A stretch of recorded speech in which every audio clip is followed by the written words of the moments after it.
Hi, welcome back to Mountain Jim Card Collectibles. I hope you had a great weekend. If you ate a lot of food for Thanksgiving.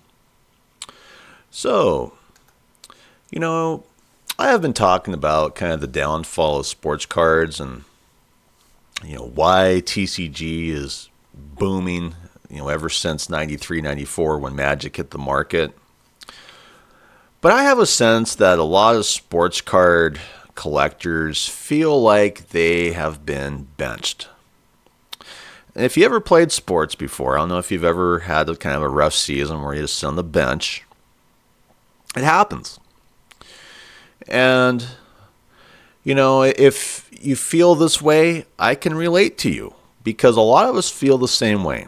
Hey, we're ready to get into this hobby. Hey, we're ready to buy some product. But our budget just can't seem to be big enough to get into the hobby in a proper way. And that's why I feel like a lot of people are leaving the hobby to an extent. And it's become a place to go where people will just unceremoniously rub their wealth in your face. And when you think of that statement of people rubbing their wealth in your face, let's be honest here.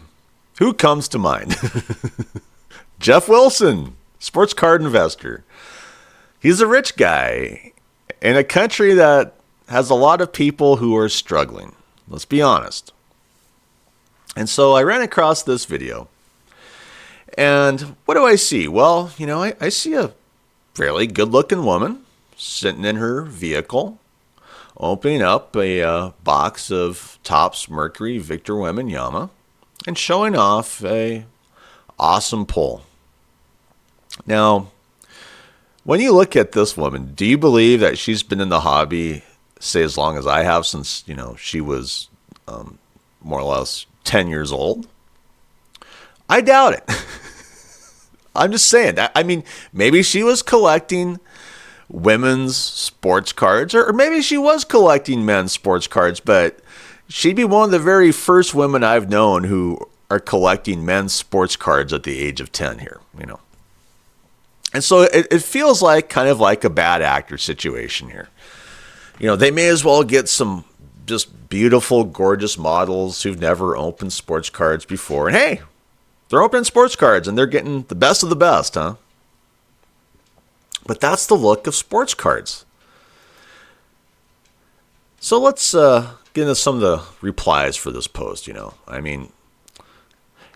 have Jeff Wilson. I mean, he's just loving this, another rich person, feeling good about themselves,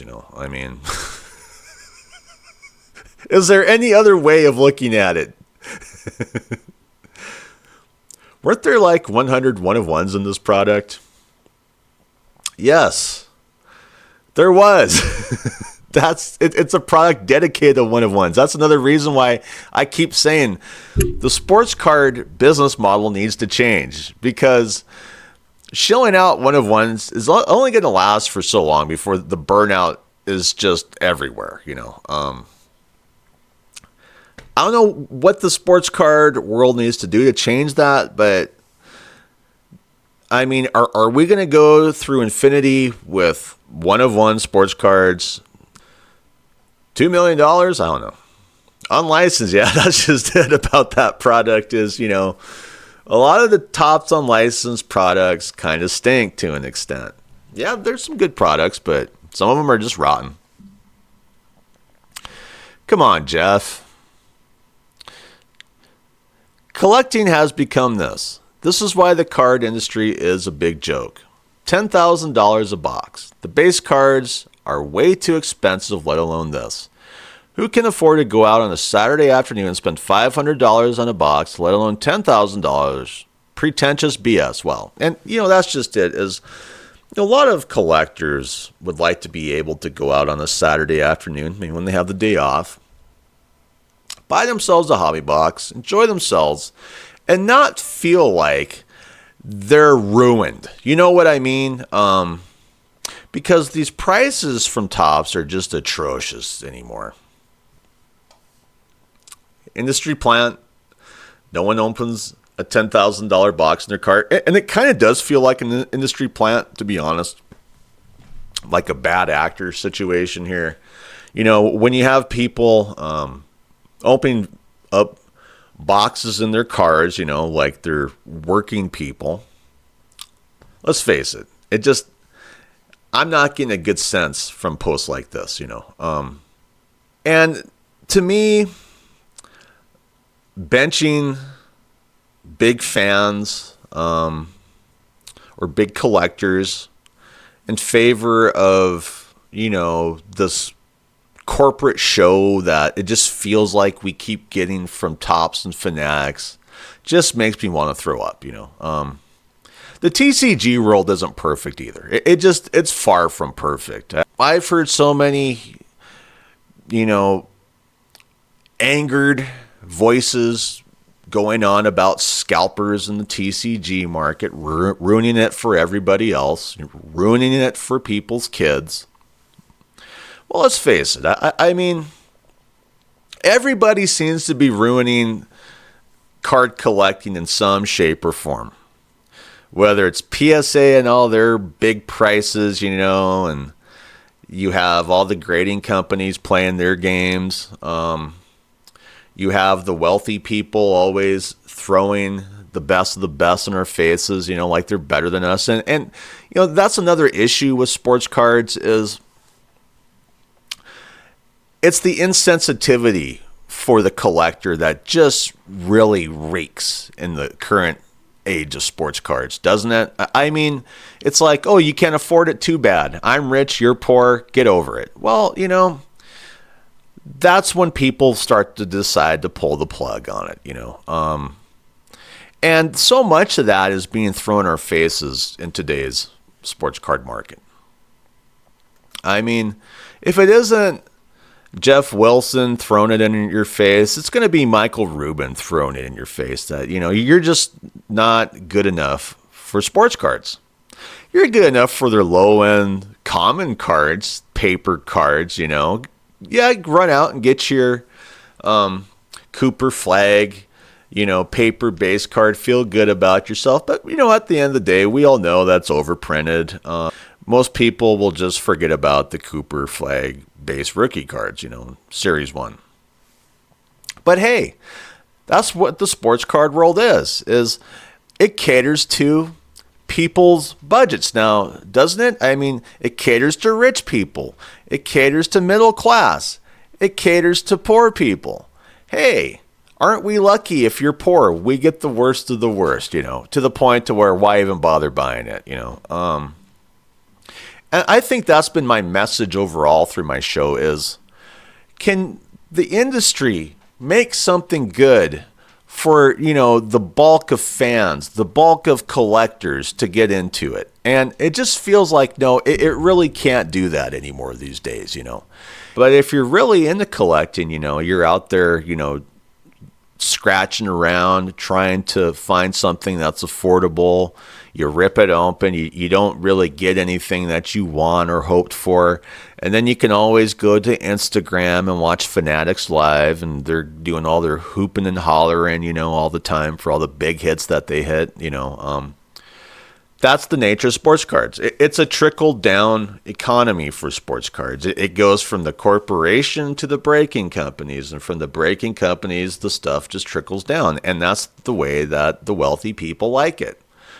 If you've known any wealthy people in your lifetime, you will get it. And I always like to bring up, I went out with a wealthy, girl in high school.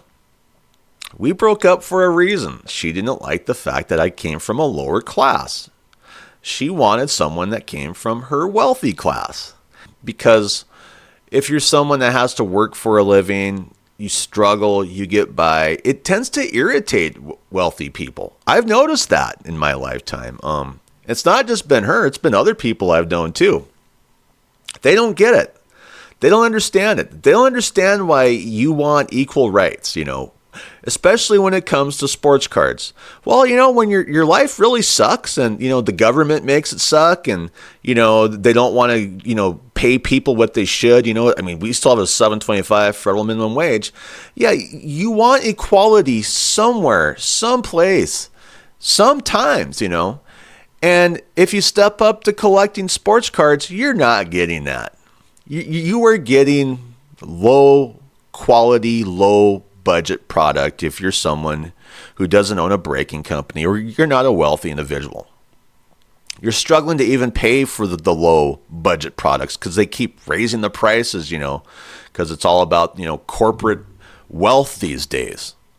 But more often than not, what's happening is people are switching and moving over to TCG and finding awesome cards and not spending near the amount. Now, TCG is far from perfect. You can get into it. They cry about scalpers all the time. They cry about the fact that, you can open booster box after booster box and not get any hits. It's far from perfect. I'm not going to sit up here and say TCG is the greatest market ever because it's far from it. But what it is it's an opportunity for, if you're someone who is not from a wealthy family or you don't own a breaking company or, you're just not rich, well, you can actually get some good cards. We're rich people. We're going to throw it in your faces and, we can afford the $10,000 boxes and you can't.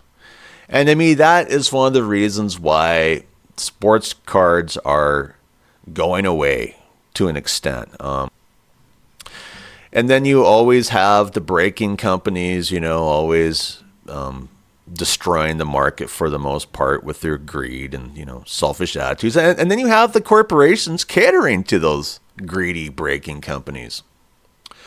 But I guess what I like to know is, do you feel like you've been benched, in our current sports card market? Do you feel like you could go a lot further if the companies weren't so greedy, and, always catering to the wealthiest of the wealthy acolytes? I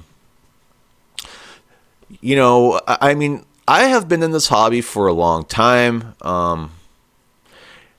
but apparently the biggest mistake that I made in the sports card hobby was believing in my budget, believing in what I earn, believing in the money that I have, because more often than not, sports cards are proving that you have to have lots and lots and lots of money. Hey, maybe, these monetized YouTubers, they're monetized. They're getting all the, the big dollars from YouTube every month, hey, they can afford the big cards, and they can show it off on their channels. And, I've heard other YouTubers talking about how, why would they do a live selling show when they don't earn hardly any money doing the live selling show versus their monetized YouTube channel where they make all sorts of bank, Well, welcome to the real world. Most of us can't get monetized by YouTube. YouTube has made it really difficult. And as far as everything else goes, that's not exactly working out either. So I believe the issue with sports cards comes down to one thing. The industry has gone ahead and benched a lot of collectors. They've moved them into low budget products, and the indifference is palpable, to say the least. It's, oh, you're not rich, too bad. And that's about it. Sorry, this isn't for you. Move on. And it's just like the problem in America today is, if you are low income, you are finding fewer and fewer and fewer places to move on to. You know what I mean? It's just, well, we don't really have a place for you here. Why? Well, you have to have a lot more money, and we don't have a place for you over here either because, well, you have to have a lot more money. So anyway, I'd like to thank my subscribers. I always keep doing these shows because of you. I'd like to thank my viewers. If you haven't subscribed yet, please subscribe. And for the most part, keep your chin up, but we all know what's happened in the world of sports cards. It's just like we all joined the same team. And for the most part, the industry has benched us. They've forced us to sit on the bench season after season after season, while all their big, wealthy superstars go out and get the best of the best. And to me, just to remind you, that is one of the main reasons why the sports card industry is crumbling. Anyway, I hope you have a great day. I'm out of here. Bye.